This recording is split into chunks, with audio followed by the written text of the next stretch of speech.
നമുക്കെല്ലാവർക്കും ഏറെ എളുപ്പത്തിൽ മനസ്സിലാക്കാൻ കഴിയുന്ന ഒരു വിഷയമാണ് മിഡിൽ ക്ലാസിന്റെ ജീവിതം എന്നത്. എന്നാൽ അതൊരു ചർച്ചാ വിഷയം ആക്കിയാലോ? മാതൃഭൂമി അക്ഷരോത്സവത്തിന് മുന്നോടിയായി തിരുവനന്തപുരം നടന്ന മിഡിൽ ക്ലാസ് പ്രഷർ കുക്കർ എന്ന വിഷയത്തിന്മേലുള്ള ചർച്ച കാണികളെ ഏറെ ആകർഷിച്ചു.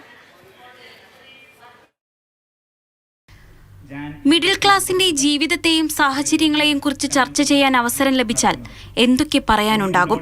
പറഞ്ഞാലും തീരാത്തത്ര കാര്യങ്ങളുണ്ടെന്നാണ് ചിലർക്ക് പറയാനുള്ളത്.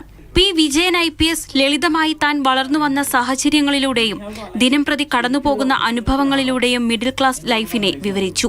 Basically, by birth to death, everyone is in the actually നെട്ടോട്ട മൂടുകയാണ് തടവറകൾ ഉണ്ടാക്കാൻ. ആ തടവറകൾ കാരാഗ്രഹങ്ങൾ കല്ലുകൊണ്ടുണ്ടാക്കുന്നതിനേക്കാൾ ഭീകരമാണ്. കല്ലുകൾ ഉണ്ടാക്കിയിരിക്കുന്നതിന്റെ ഗുണം എന്താണെന്നറിയോ?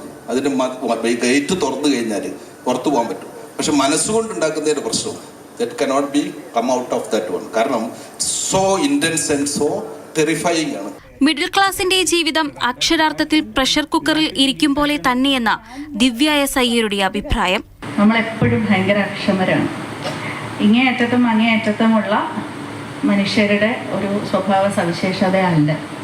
നമുക്ക് ഈ പറഞ്ഞ ഒന്നിൽ നിന്നും ഒന്നിലേക്ക് ഇങ്ങനെ പാഞ്ഞുകൊണ്ടേയിരിക്കാനുള്ളൊരു അക്ഷമത്വം തീർച്ചയായിട്ടും ഇന്നുമുണ്ട്. അപ്പോൾ ആ ഒരു റെസ്റ്റ്ലെസ്നെസ് എന്ന് നമ്മൾ സാധാരണഗതിയിൽ പറയുന്ന ഒരു സവിശേഷതയാണ് എനിക്ക് തോന്നുന്നത് നമ്മുടെ മധ്യവർഗത്തിന് ഏറ്റവും കൂടുതലുള്ളത്. ജെൻ റോബോട്ടിക്സിന്റെ CEO വിമൽ ഗോവിന്ദന് പറയാനുള്ളത് മറ്റു ചിലതായിരുന്നു.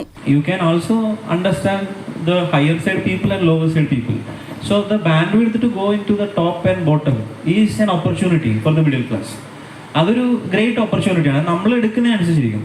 പക്ഷെ ഞാൻ കൂടുതലും കണ്ടിട്ടുള്ളത് ആളുകൾ ആ ഒരു രീതിയിലേക്ക് അതിനെ മനസ്സിലാക്കാനോ അതിലേക്ക് മൂവ് ചെയ്യാനോ ശ്രമിക്കുന്നതിന് പകരം they try to be in a comfort zone of stability.